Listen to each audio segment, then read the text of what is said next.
Bonjour à tous. Donc aujourd'hui, je vais essayer de faire très court. Aujourd'hui, on va parler de ça, mon livre de chevet, la communication non violente au quotidien. On va parler de ça, de ce fameux masque, le masque. On va parler de clope, on va parler d'alcool, on va parler de communication au niveau de la famille et de communication au niveau de la société. Euh, la communication non violente, mais là, elle n'est pas possible en ce moment.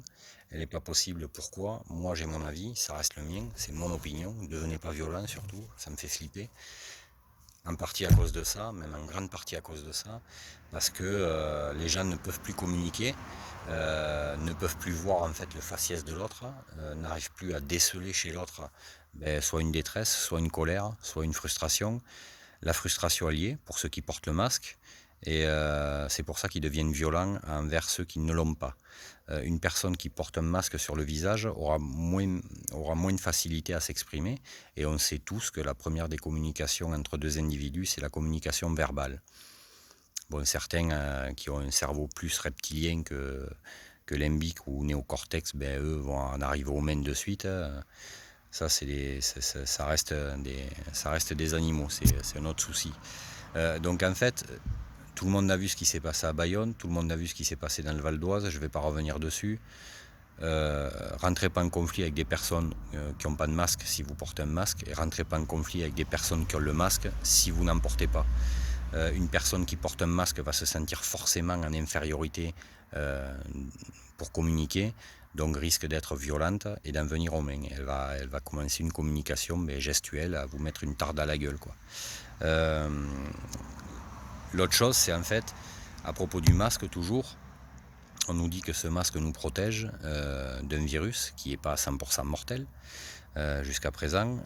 On nous dit qu'il y a une recrudescence de l'épidémie. Je veux bien l'entendre. Si vous allez sur la côte d'Azur ou si vous allez sur la côte atlantique, vous allez vite vous apercevoir qu'aux terrasses de café, et il y a plein de personnes en fait, vous ne passez pas une feuille de papier entre les gens aux terrasses de café, personne n'a de masque.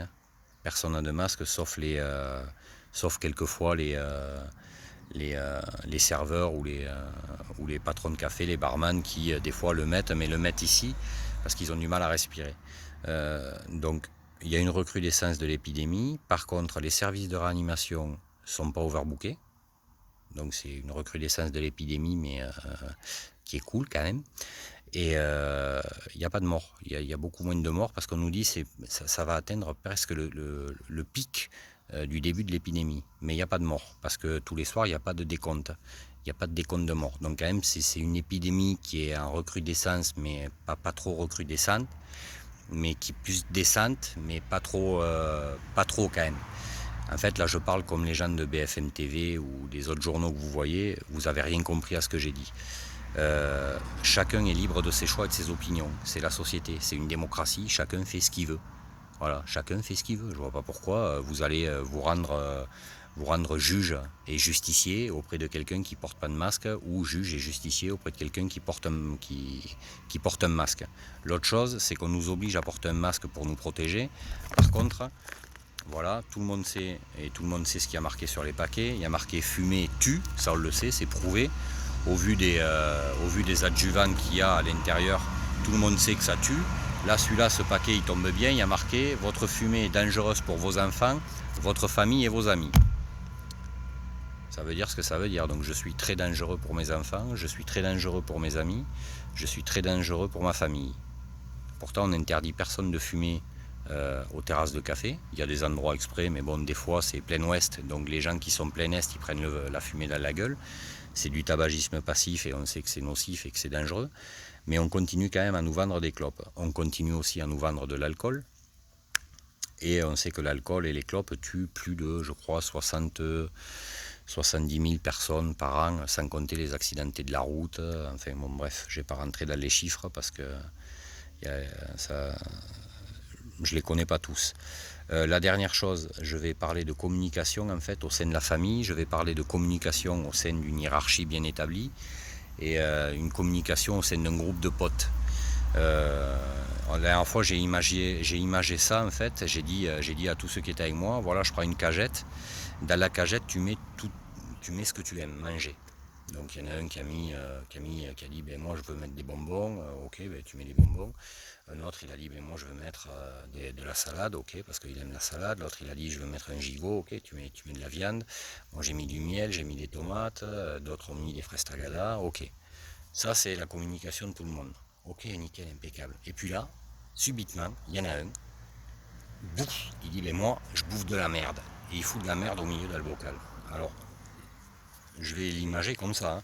C'est qu'en fait, dans une communication, vous avez des opinions différentes chacun, et il y en a qui ont des opinions en fait qui veulent mettre un coup de pied au cul aux gens de leur famille pour leur faire comprendre que ben, l'écologie c'est primordial, l'éducation est primordiale aussi sur certaines choses, mais, sur le civisme notamment.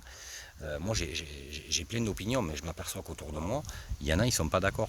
Par contre, ils avancent rien de concret pour me dire mais non, c'est débile ce que tu dis. Ça, ils savent le dire que c'est débile. Mais par contre, il n'y a rien de concret derrière. Ou alors ils me disent que c'est dangereux. C'est pas dangereux. C'est pas dangereux. Si j'amène quelque chose de concret, je suis si cette chose est pragmatique, c'est-à-dire qu'en fait, si je prends le problème à la base et que je sais que va en découler après un futur beaucoup plus fluide et beaucoup plus en douceur, quoi, en fait, beaucoup plus fluide et protecteur pour nos enfants, même pour nous, parce que c'est notre futur aussi. Et bien en fait, vous vous apercevez que personne ne veut bouffer cette merde-là, ou alors très peu. Et si on est très peu à manger, ben en fait, ça fatigue de bouffer de la merde. Ça fatigue, je vous le dis, ça fatigue. Et ça, en fait, vous avez des gens, en fait, sur les réseaux, qui tout le temps alertent sur des choses qui se passent.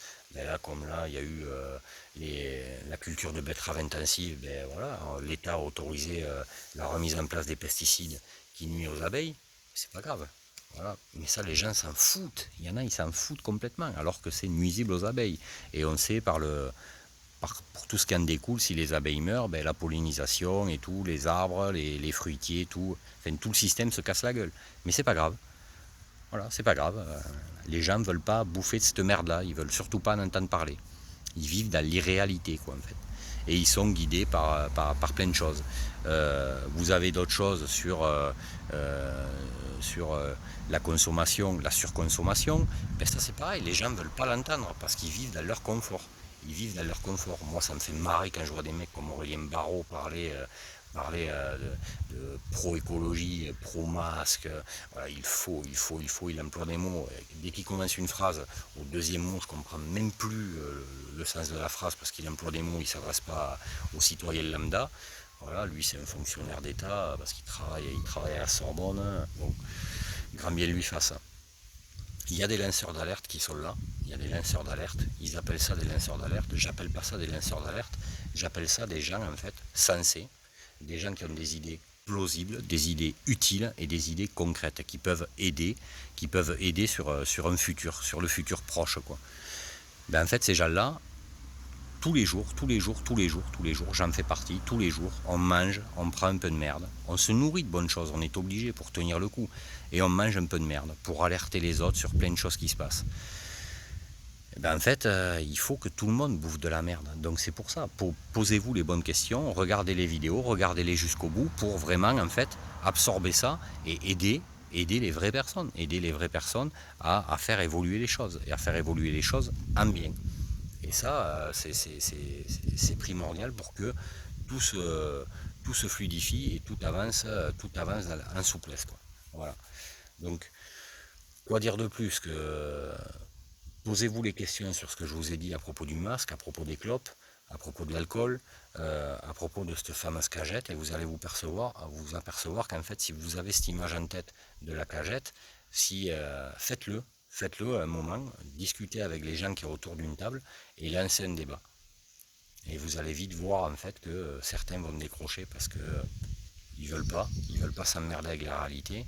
Et je vous garantis que quand la réalité vous récupère, moi la réalité m'a récupéré dans la nuit du 3 au 4 juillet, quand la réalité vous récupère et vous remet un coup de pied au cul et les pieds sur terre, je vous garantis qu'après vous connaissez vos priorités. Donc chacun prenez un peu comme ça dans le bocal et vous allez voir qu'en fait ça ira mieux. Ne soyez pas violent, ça sert strictement à rien. Ne soyez pas hyper violent, ça sert strictement à rien. Acceptez ce que l'autre dit, acceptez ce que l'autre fait par rapport à ce fameux masque, et vous allez voir que ça va être beaucoup plus cool, quoi. Je le dis à chaque fois, à la fin de chaque vidéo, restez cool et vivez cool, quoi. Voilà, à très vite.